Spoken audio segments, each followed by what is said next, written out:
डूबता हुआ सूरज अपना सुनहरा साया एक सादे से कलई किए गए मकान पर पड़ रहा था कि उस समय तीन भाई सेंटियागो, टोमस और मैटियास खेतों से अपने घर की तरफ लौट रहे थे। दोनों बड़े भाई आगे आगे जल्दी जल्दी चल रहे थे क्योंकि उनके पास ले जाने के लिए कोई बोझा नहीं था और उनका छोटा भाई उनके पीछे धीरे धीरे चल रहा था क्योंकि उसके कंधे पर गेहूं की बालियां रखी हुई थीं।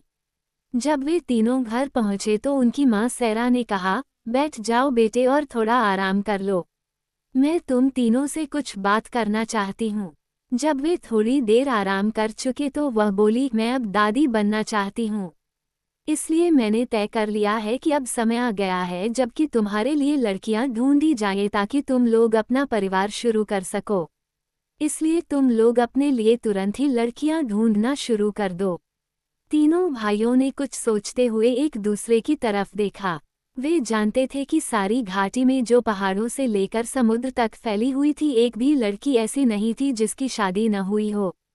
जब वे अगले दिन खेतों पर गए तब भी यह मामला उनके दिमाग में घूम रहा था। मैटियास बोला, क्यों न हम चलकर उस बुढ़िया से पूछें जो समुद्र के किनारे वाली पहाड़ी पर रहती है। मैटियास के आश्चर्य का ठिकाना न रहा जब उसके भाई उसकी कही बात पर राजी हो गए क्योंकि वे तो कभी उसकी बात सुनते भी नहीं थे। तीनों भाई उस पहाड़ी पर जाने वाले तंग रास्ते पर चढ़ते चले गए जहां से समुद्र दिखाई देता था। वह बुढ़िया अपनी गुफा के सामने जहां वह रहती थी बैठी बैठी ऊन काट रही थी। उसने अपना काम जारी रखते हुए उन भाइयों से पूछा, कैसे आए हो। मैटियास ने सादे और नम्र तरीके से उसको बताया, हम शादी करना चाहते हैं और इस बारे में हम आपसे सलाह लेने आए हैं। बुढ़िया ने पूछा, और तुमको कैसी पत्नियां चाहिए। सेंटियागो तुरंत बोला, मुझको बहुत सुंदर लड़की चाहिए। टोमस भी तुरंत बोला, मुझे ऐसी लड़की चाहिए जो अमीर हो और सुंदर हो। बुढ़िया ने देखा कि मैटियास कुछ नहीं बोला तो उसने उसकी तरफ मुंह करके पूछा, और तुम्हें। मैटियास बोला, मुझे तो एक ऐसी जवान लड़की चाहिए जो दयालु हो, खुशमिजाज हो और ऐसी हो जिसको मैं बहुत प्यार कर सकूं। बुढ़िया जवाब में बोली, तुम में से हर एक को तुम्हारी पसंद की लड़की मिल जाएगी पर तुम लोगों को इसके लिए एक साथ काम करना पड़ेगा। फिर वह एक नंगी ढालू जमीन जिसकी चोटी बादलों में छिपी हुई थी की तरफ इशारा करते हुए बोली, 3 दिन तक तुम लोग उस पहाड़ी की तरफ जाओगे। उस पहाड़ी के दूसरी तरफ एक किला है जो संतरे के बाग से घिरा हुआ है। उसमें सारे संतरे अभी हरे होंगे पर उनमें से एक पेड़ पर केवल एक शाख पर तुमको 3 सुनहरे संतरे लटके दिखाई देंगे। वे तीनों संतरे तुम शाख को बिना कोई नुकसान पहुंचाए तोड़ लेना और तोड़कर उनको मेरे पास ले आना तो तुमको अपनी अपनी पसंद की पत्नियां मिल जाएंगी। पर याद रखना, अगर तुमने मेरी बात नहीं मानी तो पछताओगे। तीनों भाई अगले दिन के सफ़र की तैयारी करने के लिए जल्दी ही घर लौट आए। अगले दिन उन सबने अपनी अपनी जेबें गिरियों, खजूरों और डबल रोटियों से भरी और अपने सफ़र पर चल दिए। वे सारे दिन चले। जब रात हुई तो रात काटने के लिए वे एक अनाज रखने वाली जगह में रुक गए। वहां वे एक भूसे का बिस्तर बनाकर सो गए। पर थोड़ी ही देर में सेंटियागो चांद की एक किरण के अंदर आने से जाग गया। वो किरण उस अनाजघर के दरवाजे से होकर अनाजघर में आ रही थी। उसने अपने आप से पूछा, मैं यहाँ अपने भाइयों के साथ अपना समय क्यों बर्बाद कर रहा हूँ।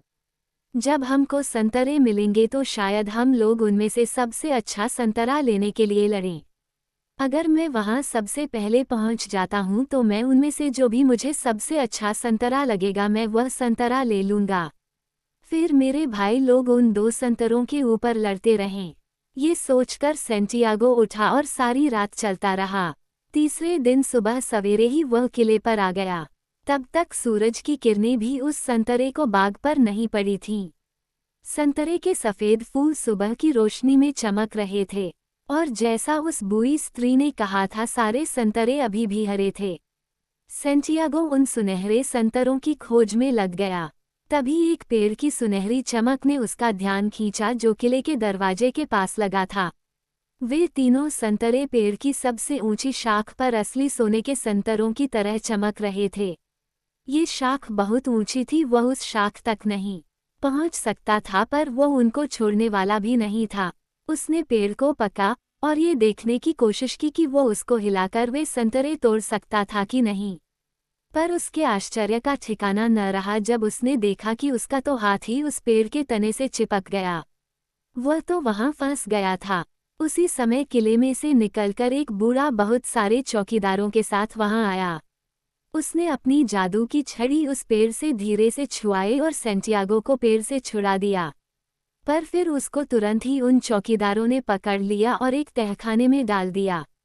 उस तहखाने से सेंटियागो ने सुना कि वो बूढ़ा अपने आप से रो रो कर कह रहा था, ओ मेरी प्यारी पत्नी, मेरी कीमती बेटियां, तुम कब तक इस तरह से कैद रहोगी। उधर अगले दिन टोमस और मैटियास सोकर उठे तो उन्होंने देखा कि सेंटियागो तो उनको धोखा देकर भाग गया था। वे उठकर अपने सफर पर चल दिए। उस दिन शाम को रात को ठहरने के लिए उनको पहाड़ी के एक तरफ एक गुफा मिली, सो वे लोग वहीं ठहर गए। जब मैटियास सो गया तो टोमस दबे पांव उठा और यह सोचकर वहां से चल दिया, सेंटियागो तो पहले ही चला गया है, पर मैं उसको पकड़ लूंगा। मैं इस बेवकूफ मैटियास को यहीं छोड़ जाऊंगा, फिर यह जो चाहे करे। तीसरे दिन दोपहर को टोमस किले पर पहुंच गया, पर उसको सेंटियागो वहां कहीं नहीं दिखाई दिया। टोमस को वहां की संतरों की खुशबू बहुत ही अच्छी लगी। उसने भी देखा कि जैसा कि उस बुढ़िया ने कहा था, अभी सारे संतरे कच्चे थे। तभी उसकी निगाह किले के दरवाजे के पास लगे एक पेड़ पर पड़ी, जिससे रोशनी निकल कर आ रही थी। वो उधर ही खींचा चला गया। वहां जाकर उसने देखा कि वो रोशनी तो उस पेड़ पर लगे 3 सुनहरी संतरों में से आ रही थी। उन सुनहरे संतरों को देखकर तो वो पागल सा हो गया और पेड़ की तरफ लपका। जैसे ही वह पेड़ पर चढ़ने के लिए पेड़ से लिपटा, उसका सारा शरीर पेड़ से चिपक गया और वह तो हिल भी नहीं सका। कुछ पल बाद ही वह पहले वाला बूढ़ा फिर वहां अपने चौकीदारों के साथ आया और अपनी जादू की छड़ी टोमस के शरीर से छुआकर उसको पेड़ पर से छुड़ा लिया। उसके चौकीदारों ने उसको भी ले जाकर उसी तहखाने में डाल दिया जहां उसका बड़ा भाई सेंटियागो पड़ा हुआ था। इस बार दोनों ने उस बूढ़े को रोते हुए सुना, ओ मेरी पत्नी, ओ मेरी कीमती बेटियों, एक भयानक जादूगर ने तुमको इस तरह कैद कर रखा है। कब आज़ाद होगी तुम। उधर अगले दिन जब मैटियास सोकर उठा तो उसने देखा कि टोमस भी उसको छोड़कर भाग गया है। उसने सोचा कि अब उसको जल्दी करनी चाहिए, क्योंकि उस समुद्र के किनारे वाली बुढ़िया ने कहा था कि सबको साथ साथ रहना है। फिर भी किले पर पहुंचते पहुंचते उसको तीसरे दिन का तीसरा पहर हो गया। उसको भी संतरों के फूलों की खुशबू आई तो उनका पीछा करते करते वह भी उन सुनहरे संतरों के पेड़ के सामने आ पहुंचा। उसने सोचा कि उसको वे संतरे जल्दी से तोड़ लेने चाहिए और फिर उसको अपने भाइयों को ढूंढना चाहिए।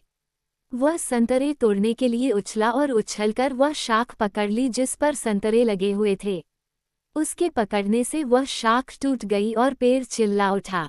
उस पेड़ के चिल्लाते ही वह बूढ़ा आदमी अपने कई चौकीदारों के साथ एक बार फिर से बाहर आ गया। वह बूढ़ा आदमी बोला, तुमने तो संतरे पहले ही तोड़ लिए, इसलिए अब मैं तुमको गिरफ्तार नहीं कर सकता। मैटियास ने पूछा, मेरे भाई कहाँ हैं? बूढ़ा आदमी बोला, ये संतरे सारे दरवाजे खोल देंगे। तुम केवल डबल रोटी और पानी ले लो और कुछ नहीं। और हाँ देखो, इन संतरों को कोई नुकसान नहीं पहुंचाना, नहीं तो वे सारे दरवाजे बंद हो जाएंगे। मैटियास किले की तरफ दौड़ा तो उस बूढ़े के कहे अनुसार किले के लोहे के भारी दरवाजे उसके आगे आगे अपने आप खुलते चलते गए। किले के अंदर किले की ऊंची ऊंची दीवारें बढ़िया पर्दों से ढकी हुई थीं। मैटियास का ध्यान एक खास पर्दे की तरफ गया जिसमें एक नौजवान लड़की एक घाटी में एक संतरे के बागीचे में खड़ी थी। हालांकि उसका मन वहां से हटने के लिए नहीं कर रहा था, पर फिर भी वो अपने भाइयों की खोज जारी रखने के लिए वहां से आगे बढ़ा। आखिर उसने उनको पा ही लिया। उस तहखाने का दरवाजा जिसमें उसके भाई कैद थे अपने आप ही खुल गया था। सेंटियागो और टोमस दोनों उसके सामने गिड़गिड़ाए, तुमको अकेला छोड़ने के लिए हमें माफ कर दो। मैटियास बोला, अब इन सब बातों का कोई मतलब नहीं है। अब तो बस हमें इन संतरों को समुद्र के पास रहने वाली उस बुढ़िया के पास लेकर जल्दी ही पहुंचना चाहिए। सो सेंटियागो और टोमस उस किले की शान से प्रभावित होते हुए बेमन से मैटियास के पीछे पीछे हो लिए। मैटियास बोला, हमको किसी चीज को छूना नहीं है। सफर के लिए केवल डबल रोटी और पानी ले लो। पर जब वे मैटियास के पीछे किले के बाहर जा रहे थे तो उन्होंने अपनी जेबें जो भी सोने और चांदी की चीजें उनके हाथ लगी उनसे भर ली। मैटियास जल्दी जल्दी बिना खाने और पीने के लिए रुके चला जा रहा था। हालांकि सूरज बहुत गर्म था पर संतरे ताज़ा ही रहे। पर इससे पहले कि वे किले से बहुत दूर पहुंचे, मैटियास के दोनों भाइयों ने अपनी डबल रोटी पहले ही खा ली थी और अपना सारा पानी खत्म कर लिया था। उन्होंने ये भी नहीं सोचा कि सफ़र के अभी 2 दिन और बचे हैं। वह रात तीनों भाइयों ने एक चरवाहे की झोपड़ी में बिताने का निश्चय किया, पर सेंटियागो को रात भर नींद नहीं आई। वो इस बात से बहुत दुखी था कि उसका सबसे छोटा भाई वे संतरे लेकर जा रहा था जबकि वह सबसे बड़ा था और वह इस काम को नहीं कर सका। सो आधी रात को वह उठा और अपने छोटे भाई के हाथ में लगी संतरों की शाख में से सबसे बड़ा संतरा तोड़ा और अपने सफ़र पर चल दिया। सेंटियागो सारी रात चला और फिर अगली सारी सुबह चला। जल्दी ही सूरज जोर से चमकने लगा और सेंटियागो को प्यास लगाई। उसको लगा कि वह तो प्यास के मारे मर ही जाएगा।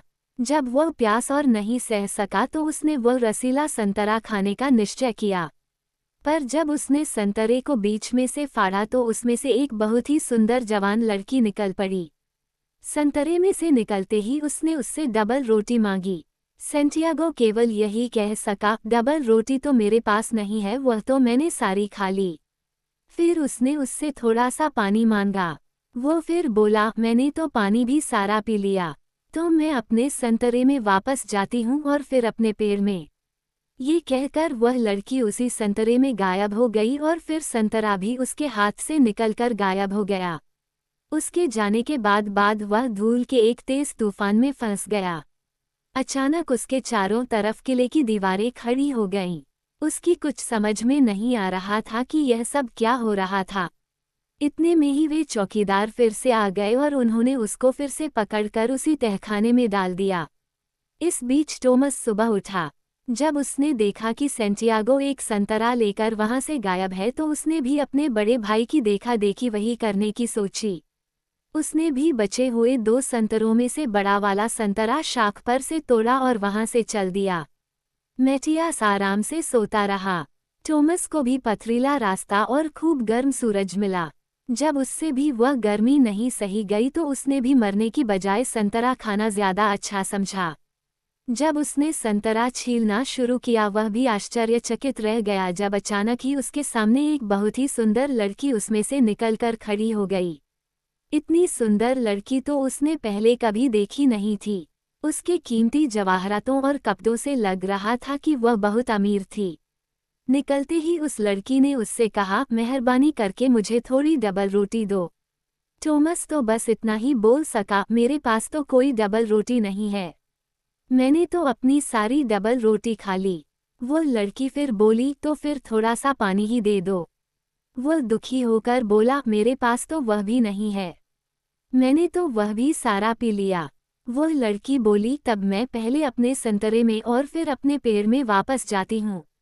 ये कहकर वह उस संतरे में गायब हो गई और संतरा वापस पेड़ पर चला गया। उसके गायब हो जाने के बाद टोमस ने भी अपने आप को धूल के तूफान में घिरा पाया।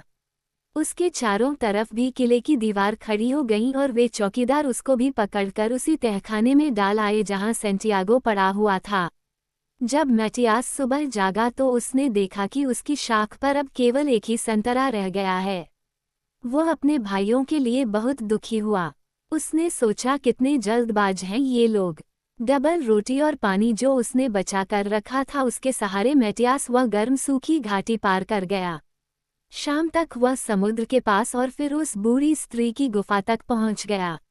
वह बूढ़ी स्त्री बोली, मैं देख रही हूँ कि तुम तो पूरी शाख की शाख ही तोड़ लाए हो और तुमने तीनों संतरों को अलग अलग कर दिया है।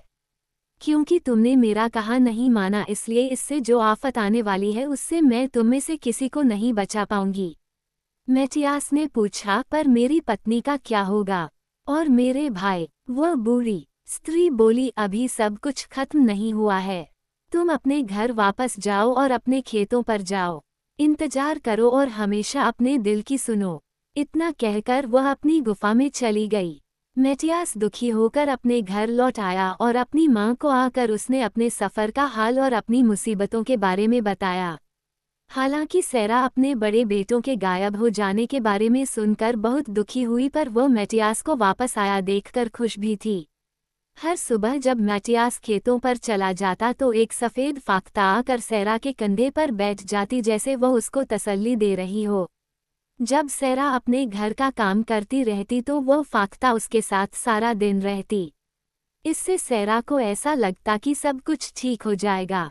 एक सुबह जब गर्मियां खत्म हो रही थीं तो मैटियास खेत छोड़कर जल्दी ही घर आ गया और माँ से बोला, माँ मैं एक बार फिर से उस किले पर जाना चाहता हूँ जहाँ मैं पहले गया था। मैं जाकर देखता हूँ कि मैं अपने बड़े भाइयों को वहाँ फिर से पा सकता हूँ या नहीं। फिर उसकी निगाह उस फाख्ता पर जाकर ठहर गई जो उसकी माँ के कंधे पर बैठी हुई थी। उसने माँ से पूछा, माँ ये फाख्ता कहाँ से आई? माँ बोली, ये तो मेरे पास रोज आती है और जब तुम खेतों पर होते हो तो ये सारा दिन मेरे साथ ही रहती है। मैं इसको ब्लैनिक्विटा कहकर पुकारती हूँ। मैटियास ने अपना हाथ बढ़ाया तो वह फाख्ता उसके हाथ पर आकर बैठ गई। वो उसके ऊपर प्यार से हाथ फेरने लगा तो उसने उसकी गर्दन में एक कांटा सा चुभा हुआ महसूस किया। उसने वह कांटा बड़ी सावधानी से खींचकर निकाल दिया तो वह फाख्ता तो एक लड़की बन गई। वो लड़की बोली, मेरा नाम ब्लैंका फ्लोर है, हम लोगों को यहाँ से तुरंत ही चलना चाहिए। हमारे पास समय नहीं है। मैं खुद तुम्हारे साथ उस किले तक चलूंगी। सो वे दोनों किले की तरफ चल दिए। इस बार वहां तक का सफ़र मैटियास को बहुत छोटा लगा। जब वे दोनों किले की तरफ जा रहे थे तो ब्लैंका फ्लोर ने मैटियास को बताया कि कैसे उसकी दो बहनें और माँ और वह खुद भी एक नीच जादूगर के शाप में जकड़ी हुई थी, क्योंकि उसके पिता ने अपनी किसी भी लड़की की शादी उससे करने से मना कर दिया था। वो लड़की आगे बोली, ये तो स्त्री का अधिकार है न कि वह किसी से भी शादी करे जिससे उसका मन करे। क्या तुम ऐसा नहीं सोचते? मैटियास की समझ में नहीं आया कि वह उसको उसकी इस बात का क्या जवाब दे जो वह उसको चुन ले। जब वे उस संतरे के बाग में पहुंच गए तो उन्होंने देखा कि बाग के सारे संतरे पक गए हैं, पर ब्लैंका फ्लोर मैटियास को सीधे उसी पेड़ के पास ले गई जिस पेड़ की शाखा वह पहले तोड़कर लाया था। वहां दो संतरे लटके हुए थे। मैटियास ने ब्लैंका फ्लोर को ऊपर उठाया ताकि वह उस शाख तक पहुंच सके। ब्लैंका फ्लोर ने सावधानी से वे दोनों संतरे तोड़ लिए और उनको घास पर रख दिया। जैसे ही उसने उनको घास पर रखा वे दोनों दो लड़कियों में बदल गए। ये दोनों लड़कियां ब्लैंका फ्लोर की बहनें थीं। उसी समय वह बूढ़ा भी किले में से बाहर आ गया और अपनी तीनों बेटियों को देखकर बहुत खुश हुआ। इतने में वह पेड़ भी हिला और सबकी आंखों के सामने देखते देखते वह एक स्त्री बन गया। तीनों बहनें चिल्लाईं, माँ। उस बूढ़े आदमी ने भी अपनी पत्नी को गले से लगाया और अपनी बेटियों को उनके दोनों गालों पर चूमा। ब्लैंका फ्लोर बोली, मेरे माता पिता से मिलो और मेरी बहनों से ज़ेनाइडा और ज़ोराइडा। मैटियास बोला, अब मुझे अपने भाइयों को ढूंढना है। बूढ़ी ने किले के दरवाजे की तरफ इशारा करते हुए कहा, अब किले के सारे दरवाजे खुले हैं, तुम अंदर जा सकते हो। मैटियास ने देखा कि उसके भाई सेंटियागो और टोमस दोनों उस किले के दरवाजे में से बाहर चले आ रहे हैं। मैटियास और ब्लैंका फ्लोर दोनों ने दोनों भाइयों को नमस्ते की, पर जब सेंटियागो ने ज़ेनाइडा से पूछा कि क्या वो उससे शादी करेगी तो उसने जवाब दिया, एक बेवकूफ़ बेकार के आदमी से शादी करने की बजाय तो मैं अकेला रहना ज़्यादा पसंद करूंगी। और जब टोमस ने ज़ोराइडा से पूछा कि क्या वह उससे शादी करेगी तो उसने भी यही कहा, मैं किसी बेवकूफ़ लालची आदमी से शादी करने की बजाय अकेला रहना ज़्यादा पसंद करूंगी। इसलिए महल में केवल एक ही शादी हुई। शादी के बाद मैटियास और ब्लैंका फ्लोर दोनों अपने उस सफ़ेद घर को लौट आए जो समुद्र के पास था, जहाँ की खिड़कियों के पत्थरों पर उन्होंने जिरेनियम के फूलों से भरे गमले रखे और सैरा का दिल खुशियों से भर दिया। किसी को नहीं पता कि सेंटियागो और टोमस का क्या हुआ, पर अगर हमें उनके बारे में कुछ भी पता चला तो हम तुम लोगों को उनके बारे में ज़रूर बताएंगे।